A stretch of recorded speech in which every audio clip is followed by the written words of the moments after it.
PDM के हमारे जो नादान दोस्त हैं, सर्दी का असर इतना गहरा हुआ है कि पीडीएम का बयानिया सुकड़ के अब डेरों तक महदूद हो गया है।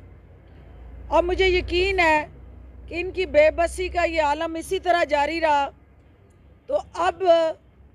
उसमें कोई शक नहीं कि ये इनका बयानिया मुंजमद होगा और वो सिर्फ़ और सिर्फ जाती उम्रा के महलों तक महदूद होगा। एक और अहम चीज़ जो पीपल्स पार्टी के साथ जुड़ी है, आप पूरी कौम ने देखा कि इमरान खान को यू टर्न के ताने देने वालों ने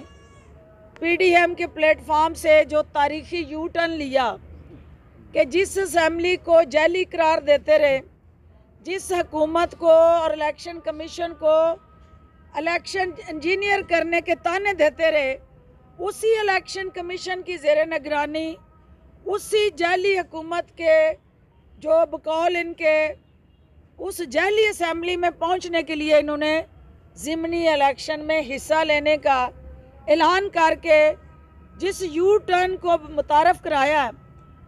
ये इस बात की अक्कासी करता है कि पीडीएम का ना कोई बयानी है, ना कोई एजेंडा है, ना कोई मुश्तरका अवाम के मफाद में लाए अमल है। आप साउथ पंजाब किस मुंह से गई हैं जब आपने अपने दौरे इक़्तिदार में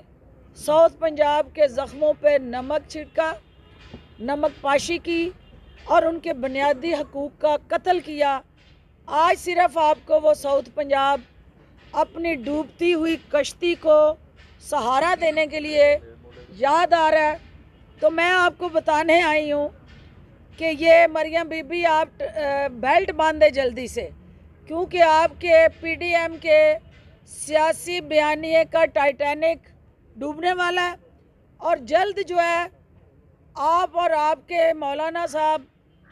समंदर के उस करप्शन के समंदर में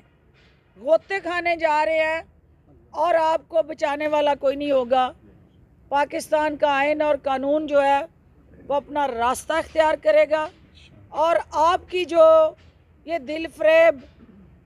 फिल्मी शूटिंग है, जो सियासी थिएटर और सियासी सर्कस लगा के पाकिस्तान के अवाम को गुमराह करने के लिए आपने हर शहर में एक नई फ़िल्म रिलीज़ करती हैं, वो फ़िल्म पीडीएम की सियासी सिनेमे पे लगने से पहले ही फ्लॉप हो चुकी है।